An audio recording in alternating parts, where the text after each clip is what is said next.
Om Stapakaya cha dharmasya sarvadharma swarupine avatara varishthaya Ramakrishnaya te namaha. Jananim Sharadam Devim Ramakrishnam Jagadgurum Padapadme Tayosritva Pranamami Mahormahu. Namasri Atirajaya Vivekananda Sure Satchitsukha Swarupaya Swamini Tapaharini. So Yam, thought that he was an educated person. Yes, he was really educated in the academic sense of the term. So he always used to argue, probably, and he made the mistake of arguing with Sri Ramakrishna. It's about worshipping God with form and without form. Then he said, supposing one believes in God with form, certainly he is not the clay. Then Ramakrishna, why clay? It's an image of spirit. See, this is an idea I had never heard. Perhaps we also have never heard. We all know it's an image. But that image can be infused with spirit. It can become living. It can become vibrant. That was Sri Ramakrishna's worship of the Divine Mother. So many people do Kali Puja. We also do Kali Puja. But the Dakshineshwar image, it was not an image for Sri Ramakrishna. It was living. It was full of consciousness. Even while doing puja, he used to place his fingers near her nostrils and feel her breathing. So it was totally different. That's why he says, it is not just clay. Why clay? It is the image of spirit, Chaitanya. So obviously, if you can take your devotion to that level, it's something totally different. That experience is totally different. Obviously, it's going to be quite some time before Yam grasps all these ideas. But initially, he was still arguing that one should, because he could not understand what this image of spirit means. Chaitanyamai. So naturally, it was something very totally new. He said one should explain to those who worship the clay image that it is not God. Then came the hammer blow. Oh, this is the work of you Calcutta people. You have no place to stay for yourself. You are calling Shankara. It's a Bengali proverb, Barki. So he said, why do you get headache over it? Even if they make a mistake, will not God understand that they are saying they are calling him only? So actually, these are all something totally new ideas to Yam, new ideas to all of us also. He says, you better try for knowledge and devotion for yourself. Why do you worry about others? And this idea, if God is Sarvabhyapi, if God is the creator, God is the one who is in and through all that, would not God know who is saying what? Who is worshipping in what spirit? At the right time when it is necessary, God himself would reveal himself to those devotees also. So it is not your lookout. You better try for your own spiritual evolution. So probably this is one trait Sri Ramakrishna wanted to remove in Master Mahesh also. Being a schoolmaster, they're always used to teaching others. So Sri Ramakrishna said, you don't worry about others, you rather worry about yourself. Don't busy teaching others when yourself don't have any knowledge worth the name. So he says, I haven't room enough for myself in my bed, and I'm inviting my friend to share it with me. I know nothing about God, yet I'm trying to teach others. What a shame. How foolish I am. It's not mathematics or history or literature that one can teach to others. No. The deep mystery of God, what he says appeals to me. So Yam was really given a terrific blow and he was completely crushed. So he understood. Yes, he has spoken the truth. He was used to teaching academic subjects. Now we understand it is not like that. It's a deep mystery of God. That God being without form but full of consciousness, Chaitanya, and all that. This was Yam's first argument with the master, and happily he's lost. So subsequently, not that he always understood or agreed with whatever Thakur said. Even if there is anything, he would pass, he will listen, he will go back, think, ruminate, and then slowly he will come round. And several times he has openly confessed, because you are saying. Because even if he did not understand, he knew this much, that whatever Sri Ramakrishna said was true or correct. This faith he had developed. So even if he didn't understand, he was very clear that he was really listening to the truth only from Sri Ramakrishna. So even this is a great help. Quite often in spiritual life, we may not understand what exactly it is. It may defy our logic, our way of thinking, our way of understanding, because we have not delved deep into all these areas at all. Yet, if that basic faith is there, this is true. It's not clear to me, I am not able to make out, but certainly this appears to be quite true. So that is why Thakur also often talks about the company of the holy, satsang, sadhusang, etc. This is what they mean. When we hear from such people, when we hear from great sadhakas or realized souls or somebody, that really makes a huge impression. The same words somebody else might say, it will not make any impression at all.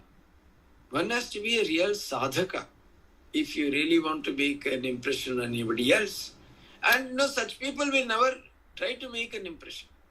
They will just speak, they will just interact.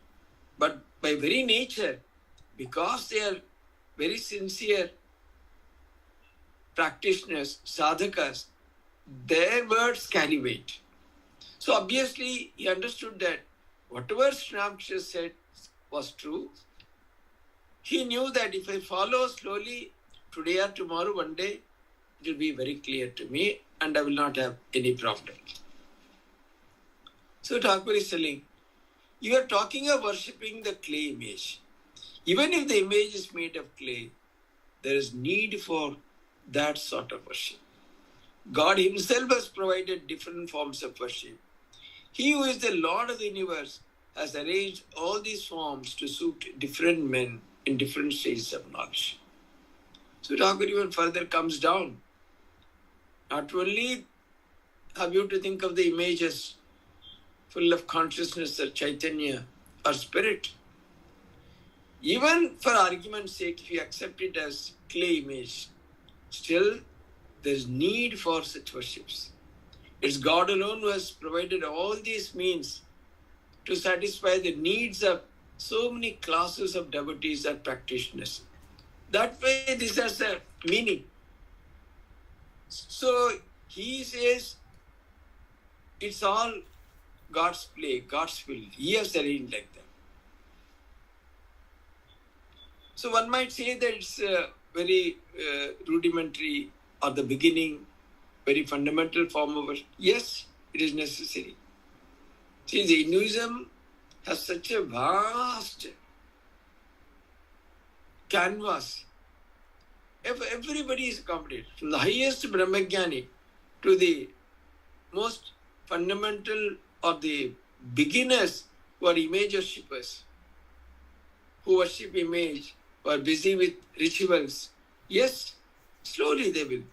So that's why Swamiji also says it's always a journey from lower truth to higher truth and not from error to truth. Everything is accepted under Hinduism. One might say it's all image, it's all rituals, it's all image worship. It has got nothing to do with highest truth and all that. Yes, there is a need for that. Slowly they will understand. Thakur is a very beautiful example. The mother cooks different dishes to suit the stomachs of her different children. Supposing she has 5 children, if there is a fish to cook, she prepares various dishes from it. Pulao, pickled fish, fried fish, and so on, to suit the different tastes and powers of digestion. Very beautiful analogy. The same fish can be cooked in so many ways to suit the capacity to digest and also the power, the strength, the tastes and powers of digestion. Some people see two aspects is bringing in. When something is cooked, first is a question of taste and also the power to digest. So some people, even if they have advanced, for example, Sri Ramakrishna had realized the highest Brahmagyan, but still he had such a deep love and affection for mother. So the mother, don't give me Brahmagyan and make me a jada. Don't make me bereft of awareness or something like that. Am I behush korona? So he was very clear. I would like to enjoy the company of devotees. I would like to enjoy the Leela of God. So it's not necessarily he does not understand. It's not that he did not understand the years. He had traversed all that, gone to the heights of Nirvikalpa Samadhi, had stayed immersed. But then he came back and he loved this sport or Leela of God. So the taste is not necessarily the mother cooks all only for the point of view of digestion. Taste also is taken into consideration. Some child might digest everything, but yet a particular taste the child has a liking.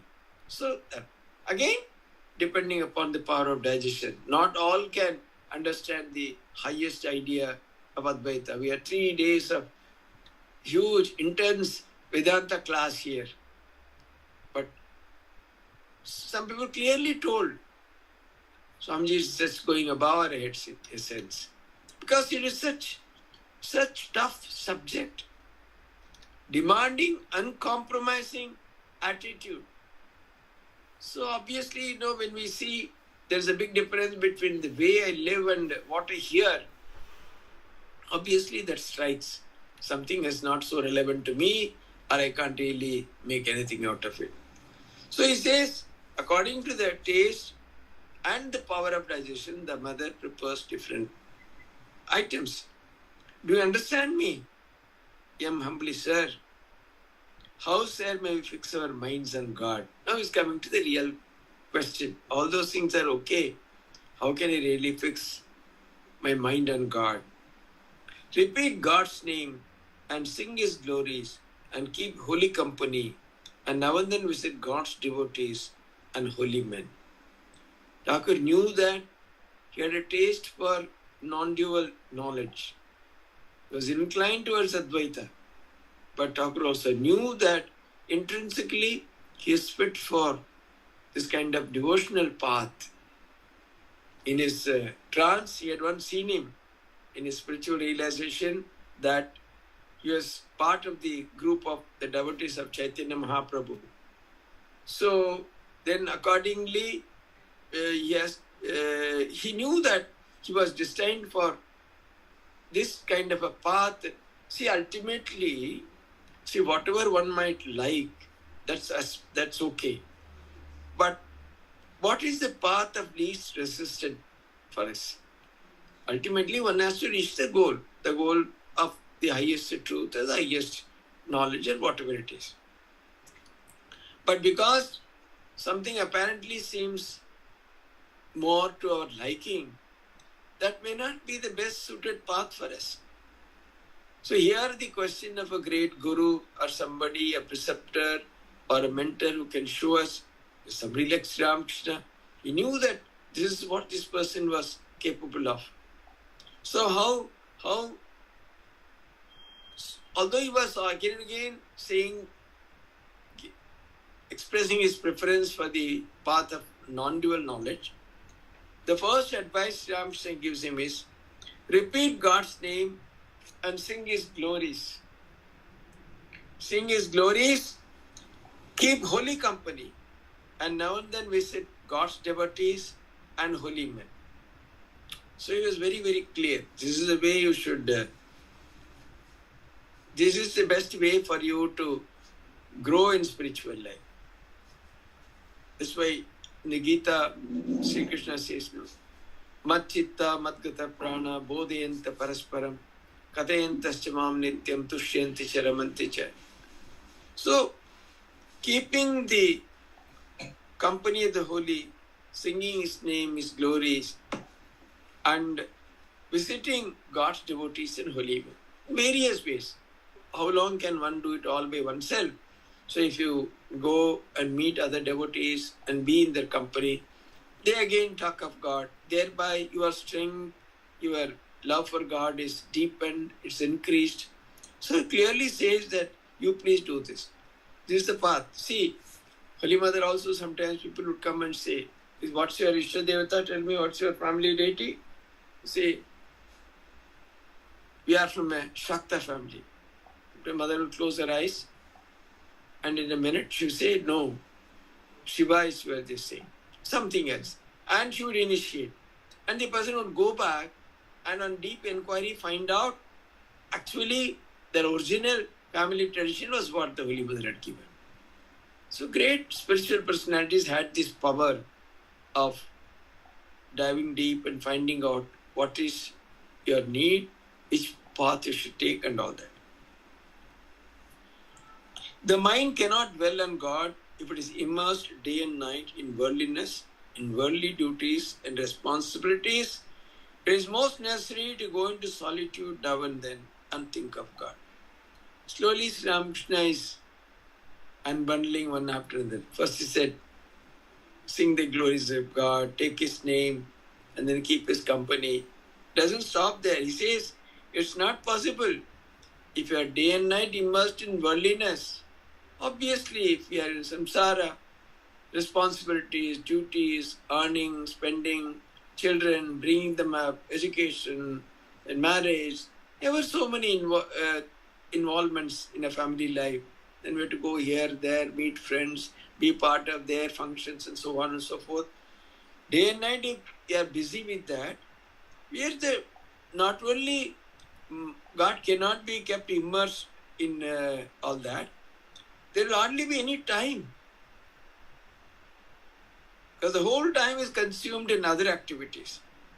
So he says it's necessary to go into solitude now and then and think of God so that you are not burdened with other duties at that time. You are at least free for the time when you are not in the company of the worldly people or in the samsara. You can go and spend time like that. To fix the mind on God is very difficult in the beginning unless one practices meditation in solitude. This is a problem for all of us, trying to fix the mind of God, fix on mind on God during our sadhana. Initially, he says it's very difficult. So if you go to solitude and practice meditation, probably some of the external disturbances are not. The differences are of two nature. One is external, another is internal. So under the external disturbance, whatever is happening, you want to sit and meditate, then somebody plays the TV very loudly, or the mobile phone keeps on ringing, or visitors keep on coming. You can't say they don't come, I'm meditating, or something or other constantly. So if you are busy with all that, obviously where is the time? I used to hear when Ranganathanji was giving the Sunday lectures in Delhi Ashrama, it used to be full. They had to extend the auditorium, and when people would sit in the lawns. Government offices, those days, it was 10 to 5 kind of a job. So it seems some families, they will leave their house in the morning itself, Sunday morning, maybe by 10 o'clock or so. Go and eat sometime outside, sit in the park or somewhere, and come for evening lecture. So that they don't get visitors whom they cannot turn away. They were so fascinated by Maharaj's lectures. So like that, he says, in the beginning, if you go to solitude and practice meditation, because you have nothing else to do. Of course, basically one must have the mind that I want this, I want to do sadhana, I'm sincere, I want to realize God, I want to progress in spiritual life. If that intense aspiration is there, one can go and try in solitude because they are bothered so much more by the external disturbances rather than the internal disturbances. due to maybe they are in a small flat or with 2 room or this room or something like that, so that they don't have enough space, they don't have enough privacy, they don't get enough time to sit alone or talk about all that or think about all that. It's okay. In that case, if the disturbance is more external, going to solitude would help. If the disturbance is internal, whether you go to solitude anywhere, it won't matter. It will be equally disturbed outside also. When a tree is young, it should be fenced all around. Otherwise, it may be destroyed by cattle. Because Thakur uses this example under several circumstances to explain some other ideas. Also, he is using this. Here the protection that he talks about is protection from more and more involvement in worldly life, in worldly affairs, in worldly activities. Just like in a young plant, if it is not fenced and protected, it may be destroyed by cattle. Here, the young mind, the aspirant's mind, will be completely consumed by worldly activities and that kind of involvement. So he says if it is to protect it from all that is to take it to solitude and allow it to practice meditation, etc. Then he says to meditate, you should withdraw within yourself or retire to a secluded corner or to the forest. Bone, mone, kone, bole na. Either you can do it in a corner if it is possible. That's depending upon the circumstance. Near house, yes, and people will understand there's that kind of freedom, that type of atmosphere. One can have a small place, a corner in a house. There itself one can do. Otherwise, one can retire to a secluded spot or even go to a forest, depending upon one's predilection and the condition in the family. And you should always discriminate between the real and the unreal. God alone is real, the eternal substance. All else is unreal, it is impermanent. By discriminating thus, one should shake off impermanent objects from the mind. So this is a discipline which is advocated practically in all schools. Even when you go to study Vedanta, the first qualification that the teacher demands of the student is Nitya Anitya Vastu Viveka. The discrimination between the real and the unreal, or the permanent and the impermanent. Here also he says real and unreal. So here what kind of, in the case of a disciple or the student studying pursuing the path of jnana, in that case the discrimination is Brahman alone is real, everything else is unreal. Everything else is to be discarded. Here he says God alone is real, all else is unreal, that is impermanent. So when one is pursuing seriously a spiritual discipline, if one is very sincere to progress in spiritual life, this discrimination is extremely important. To know what is real. Otherwise, how can one progress in spiritual life? Spiritual life, spiritual ideas, spiritual goal, they are all very hazy and unclear. We talk of something which is not really clear to us. Whereas in our worldly experience, everything is very clear to us because we experience everything through our senses. It's all very clear. But in the case of any spiritual truth or a spiritual goal, all that is very hazy and not at all very clear to us. We try to understand more and more by listening to talks or reading such books and all that.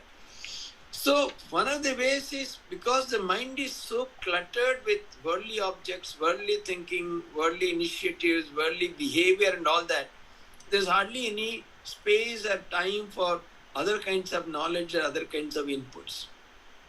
So to guard the mind, to cleanse the mind actually, it's a purification, process of purification. By constantly doing this discrimination between the real and the unreal. Because why should one take interest in spiritual life? What exactly is that? When compared to the earthly life or the life in the samsara in the world, here everything is perishable. Everything would die after some time. Everything would vanish. Everything is unreal. So what is the point in pursuing it? Why should we pursue a spiritual life at all? If what we do in this world is okay, if it is fine, there is no need for God, there is no need for any spiritual life. But invariably, everyone, wherever one might be, however rich one might be, however young one might be, however other possessions one might have, at one point of time, everyone clearly realizes is all fleeting. Either they get their own direct experience, they suffer, they get blows, or they see others, or over a period of time, the interest vanishes. They find that what is this day and night, doing the same thing, day after day, what is there in it? After some time, it's all going to go away. Our Swamiji was in his retreat class, he was saying, what have we done? We were showing those mountains. You see, mountains of rice we have consumed. Lakes of dal we have consumed. So like that, day and night, just to fatten this body, to maintain it, to really give credence to that, to make it appear real, all that we do. So if one clearly tries to understand, what am I doing? What am I doing with my life? What is the purpose? Why am I here? If this is all by an endless repetition of useless activities, by feeding this body, by maintaining it, by beautifying it, by doing everything, which is ultimately, one day I am also going to die. What am I going to achieve really this way? If one clearly discriminates, then in the process one clearly understands that all these are all unreal or impermanent. Unreal also may be a little more difficult to understand, but impermanent we can clearly understand. What we possess as something very priceless and wonderful sometimes, some years back, today we can't even look at it. It has become so horrible. Even our own face, our own body, our own beauty, everything. After some time, oh, am I this person who was so and so like that? Everyone used to admire. Today, even I can't even look at myself, let alone others. So everything is like that. Then slowly one understands, is there anything beyond all that? Is it possible? Then through knowledge of scriptures, by coming in contact with great personalities or great lives and great truths, one tries to easily understand, yes, it is possible, there is something. If you intensify your effort in that direction, then slowly one might get that light ultimately. Obviously, M is asking, how ought we to live in the world? He has a family, he has children, he has wife, he has to look after them. There's no other earning member in the house. But as Ramcha says, everything is unreal, is impermanent, and he should seek only God. Then how should he live in the world? A very genuine question. Then Ramcha gives a very beautiful answer. Do all your duties, but keep your mind on God. Live with all, with wife, with children, father and mother, and serve them. Treat them as if they were very dear to you, but know in your heart of hearts, they do not belong to you. Of course, very difficult to practice maybe, but Thakur clearly says, he does not say that give up all of them and go into the forest, retire or do anything like that. He clearly says that you live with all of them, serve them, love them, treat them as they are very dear to you, but know in your heart of hearts, they do not belong to you. A wonderful prescription. See, he does not say, even externally show any disinclination or dislike or anything toward them. Shower them with love, do everything. But in your heart, you know for certain that they are not your own. It's very beautiful, very wonderful spiritual discipline. So you don't show any kind of remorse, any dislike or anything like that. Treat them very well. But inwardly you realize that they're all, none of them is my own. It's true. Because who is going to, some many stories, here later on it comes, a disciple tells his guru, oh, they're all my relatives, they love me very dearly. Oh, is it so? You come, I'm giving you a medicine. If you take it, it would appear that you are dead. Then you will see. He goes, takes his medicine, then he appears absolutely dead. Then the guru comes and says that, oh, Acha, he is dead. I can give you a medicine. But if you take this medicine, that person would die, but then he would become alive. Who is ready? Each one gives an extra. Even his old mother. She says, no, no, no. How can he go now? All these people are there. Wife says, such young children, I cannot go with them. Anyway, he has already gone. So they have already written him off. So then, by the time, the effect of that medicine has worn off, and he gets up, oh, this is your nature. I thought you all love me. And then walked away with his guru. Very, very interesting story, but very true. Really, if you analyze very deeply, no one is our own in that sense. All are. There is a make good relationship. Externally we say these, that, everything. But in the core, we all know that none of them is really. Because even after the greatest of tragedies, 1 month, 2 months, in some cases maybe it's 1 year, 2 years, life goes on. Life doesn't stop. We have seen in Corona, very young husbands, young wives, young mothers, young fathers, so many have died. But the world has not stopped. It's going on. We get adjusted to the new ways. Some people behave totally differently. They start a new life, totally live differently. It is also happening. But even otherwise, life goes on. So nothing would change. Really, in that sense, nobody is one soul. Then Sri Ramakrishna gives a most wonderful example. A maid servant in the house of a rich man performs all the household duties, but her thoughts are fixed on her own home in her native village. She brings up her master's children as if they were her own.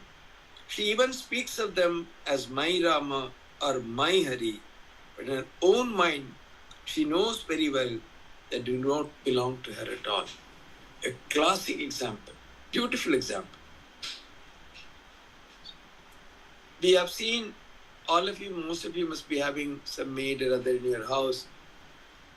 Sometimes, the children are so attached to them. When they grow up, they remember the maids much more than even their parents. Because they had cared so much for them and they are so dear to those children. Those maids used to love them like anything. Just as is my Hari, my Ram, my everything. So, that is, she loves them so much. But in the heart of heart, she knows that they are not her own. Her mind is in her own home in the village where her children are living. What is his example here? When she treats the children of the master with so much of love and affection, is it hypocritical or artificial, anything? No. There's a genuine love. She loves them. She does everything for them. But why is she there? It's because she has to feed her children back home. If the very next day, if some other house offers maybe 500 rupees more, all the Ram, Hari, etc. would vanish and she would go away.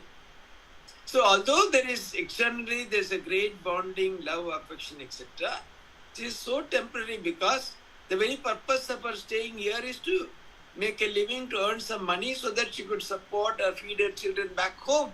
So a little extra somewhere, all the affection, all the love, all my Rama, my Hari, all vanishes and she goes away. Not only that, supposing in this very house, she breaks something very precious, whether it's a Belgian glass or some Japanese flower vase or something like that. The very moment she knows that she will be chucked out. She might say, oh, I love my Ram and Hari so much, I can't live without Hari. You go somewhere else. We don't want you. So she knows that this life is so insecure, so impermanent. I may love the children so much, but if I do something which does not satisfy the master, in the very next moment I may be sent away. All my caring for children, etc., would come to nothing.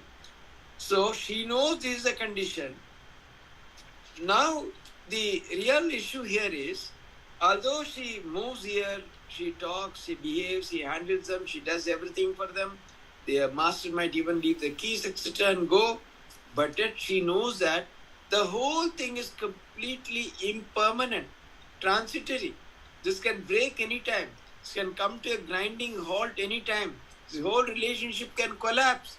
Sure, because of this knowledge, this awareness, this totally transitory and impermanent, there is a sense of detachment and vairagya in our heart.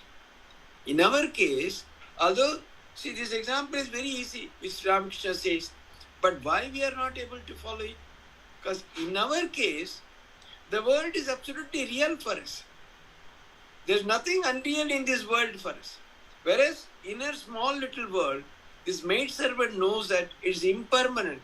The job can go any moment. So although she is deeply attached, there's a deep underlying sense of vairagya, detachment in our heart. Whereas in all our dealings in this world, we are totally attached. We know that everything is real. We may read in the books, but we know it's all very real. That's why the show goes on. If you feel it is unreal, it will be very difficult for us to participate so vibrantly in the world. If you find people, some people are like that, either due to severe setbacks or tragedies or whatever it is, or because of sadhana over a period of years, they slowly develop some kind of vairagya. If they develop, they can no longer participate so vibrantly. You can clearly see the difference. The people, the way they eat, they go out, the boisterous way people behave, go to the restaurant, go somewhere. Many people go, you also go and eat. But you see some people, what is there to make so much noise? What is there to participate so much? What is there in it? Because you are exposed to something else, you have heard even something a little, so that amount, a small amount of vairagya has got into your heart.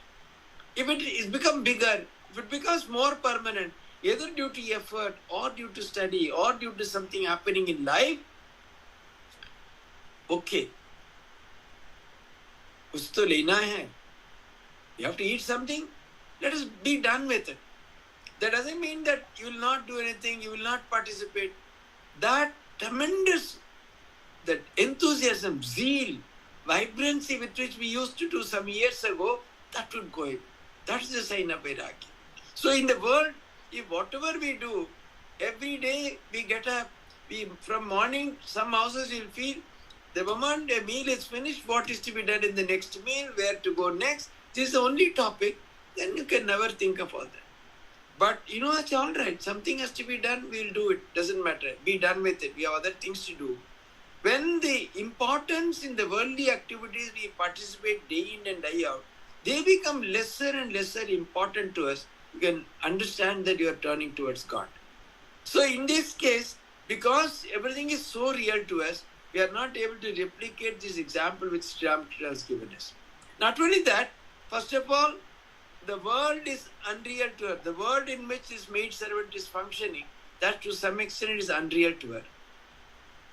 And in our case, it's directly opposite. At the same time, her own children in the village, does anyone have to tell her, no, they are your children, you have to care for them, they are really your own? Does anyone have to tell her? She spontaneously knows that they are her own. They are her dear. They are her dearest. They are everything for her. In our case, what Thakur says is, keep your mind on God and do everything in the world. How can we keep our mind on God? God himself is so alien to us. What is our relationship with God? Is God real to us in any sense? This maidservant, whatever is back home in her village, everything is absolutely real to her. She hasn't got even an iota of doubt as to what is there in the village. They are all her own children, her dear children. They may not be good in studies or academics, they may not be good looking or whatever it is. She knows they are her dearest of the dear. They are her very own. Whereas these children, however much they may give gifts, this, everything and all that, she knows that this relationship is impermanent. Whereas in our case, our relationship with the world is very permanent, very alluring, very strong. Whereas our relationship with God or the ultimate is very hazy. Nothing is clear. That is why if this is to be adopted, most importantly, some dispassion, some disinterestedness. The world should no longer look so alluring to us. If that happens, yes, there are traces of vairagya. And not only that, what is our some kind of a real relationship with God or the ultimate in some way or other. In how do we consider Thakur? How do we consider Ma? How do we consider our own Ishta Devata? In what way Thakur or Ma are they dear to us? What is our relationship? So some kind of relationship it can be really built, and on that we can build the superstructure. So because these elements are absent, although this example which Ramkrishna gives is extremely easy to understand and seems very, very good and one can practice, we are not able to practice this at all because it is so difficult. Because it doesn't tally with our experience. Our attachment to the world is really strong and permanent. Then Tagore gives another example. He gives more and more examples to drive home the point. The tortoise moves about in the water, but can you guess where her thoughts are? There on the bank where her eggs are lying. Do all your duties in the world, but keep your mind on God. Again, the same problem. The eggs on the bank, they are so precious to the tortoise. She knows her own offsprings are going to come out of that. Obviously, our mind is there because it is precious, it is real. But Thakur says to keep your mind on God. How do we keep our mind on God when it is not so important or so relevant or so clear or so transparent to us? See, it's only a make-believe relationship. The relationship which you have with Thakur, Man, Swami. It's something we have. It's a fostered relationship. It's a make-good relationship. It's not real absolutely. Obviously, these examples are not really striking to us. Although it's very relevant and very beautifully put. She may be swimming. For her to survive, she is in the water. But she has kept her eggs on the banks. She knows that they are so precious because her offsprings are all there in those eggs. So, relationship is so different. If you enter the world without first cultivating love for God, you'll be entangled more and more. You'll be overwhelmed with its danger, its grief, its sorrows. And the more you think of worldly things, the more you'll be attached to them. Of course, how it is possible? How can one enter the world after cultivating love for God? Even after struggling for so many years, living for so many years, we are not able to cultivate love of God. We entered the world, we don't know how. Somehow we have come due to our samskaras, our past birth, or whatever it is. But what he says is, entering the world in the sense, before undertaking such activities, before becoming really involved in the world, even if you have to, it's most important to protect ourselves, one should develop some kind of love of God. Otherwise, it's possible that one can be completely swept away by the allurements, entangled more and more. Naturally, these are the things, danger, grief, sorrows, all these are all plenty in the world. The more you think of worldly things, the more you'll be attached to them. Dhyayate vasyayan pumsaha sankasteshu upajayate. Gita says, Sanghat sanjayate kama kamat krodho vijayate. First rub your hands with oil and then break open the jackfruit. Otherwise, they will be smeared with its sticky milk. First secure the oil of divine love and then set your hands to the duties of the world. I do not know how it is. Thakur is saying, of course, wonderful, but it's very difficult. Very difficult. Because by the time we even hear here and there easily about God, we are fully entangled, fully involved. You have already attempted to break open the jackfruit without applying any oil. It's all smeared. Now we have to do the other process. How all that has been removed, how we can clean our hands. So obviously, this does not appeal to, it doesn't apply to ordinary mortals like us because we are already deeply involved in the world. But here Thakur says that even if you have to perform any duties, that's why, you see, from a young age, even from a very young age, if you cultivate love of God, practice of certain disciplines, sadhanas, certain routines and all that, slowly one's mind would be at least partly on God and such things. Our samskaras would save us, our practicer would save us, our nishtha would save us, our abhyasa would save us, somewhere or other. And then as we grow, what Thakur says is, To start with, you are not fully involved in the world. It's not from the time we are born. Slowly, as we grow up, only the responsibilities and worldly engagements come. But if you are given that such samskaras even from our young age, our parents and others, if you are brought up that way, it's possible that you would have developed such samskaras, such liking for spiritual practices, or even sutrapat, chanting, these, that, whatever we do, japa, meditation, even at a young age, as we grow, even if you have to enter the world, if you have to discharge duty in the world, it's possible to protect ourselves to a certain extent. Otherwise, we'll be completely caught in the meshes of this maya and drowned. So he says, first secure the oil of divine love and then set your hands to the duties of the world. Once you have that, it will no longer stick to your hands because you've already applied something to prevent that sticky milk spoiling your hands. Because even before you enter the world, you are not going to enter 100% into it because you're already trained, already set your minds on something else. You're participating, no doubt, due to circumstances, due to whatever it is. But then it's not that you are to some extent already protected. So it's very necessary to develop all this even from a very young age. Otherwise, after some time, we find that it's very, very difficult to stay away from all that. One might listen, one might go to an ashrama, we might get initiated and all that. But essentially, unless this kind of samskaras are in us at a later age or one has really grown up, when they are fully grown up ideas and tendencies and all that, it's becoming more and more difficult to turn to spiritual life. So let's stop here. We can have one or two questions because though I am leaving tomorrow early morning 5 o'clock, I have to leave for Ranchi and I have more office work to do right after this. So we will stop here. But then of course if you have questions, you can certainly ask one or two questions. And then, okay, Juma? Huh? Om Shanti Shanti Shanti Hari Om Tat Sat Shri Ram Krishna Arpanamastu.